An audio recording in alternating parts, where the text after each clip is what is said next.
Hi, welcome back to my channel. ఈ వీడియోలో పై కుర్తా అయితే చూపిస్తున్నాను. పంజాబీ డ్రెస్ అంటాం కదండి, అలా టాప్ ఇది. మంచి రాయల్ బ్లూ అండి. అలాగే జెర్రీతో డాట్స్గా డిజైన్ కూడా వచ్చింది. నెక్కు కూడా బటన్ ఇచ్చారు. హ్యాండ్స్ ఫుల్ హ్యాండ్స్ ఇచ్చారు.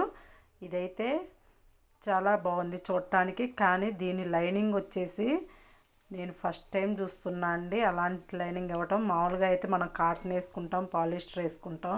వీళ్ళు ఏకంగా ఫ్రిడ్జ్ కవర్కి వేస్తారు కదండి వెనకాల, అలాంటిది వేశారు. మళ్ళీ విడిపోకుండా ఉండాలని చుట్టూ కూడా కుట్టేశారు. లోపల ఉన్న జెర్రీ పోగు బయటికి రాకుండా అన్నమాట. మనం మ్యాచింగ్ కలర్ లైనింగ్ వేయటం చూసుంటాము. మ్యాచింగ్ కాకపోయినా లైట్ కలర్నైనా అడ్జస్ట్ చేసి వేసే వాళ్ళని చూసుంటాం. వీళ్ళు ఏకంగా బ్లాక్ కలర్ వేసేసారండి. ఎక్కడా విడిపోకుండా చుట్టూ కుట్లు కూడా వేశారు. నా ఛానల్ ఎవరైనా ఫస్ట్ టైం చూస్తున్నట్లయితే లైక్ అండ్ షేర్ చేయండి, సబ్స్క్రైబ్ చేసుకోండి. ఈ టాప్కి ఏ కలర్ లెగిన్ సెట్ అయిద్దో చెప్పండి.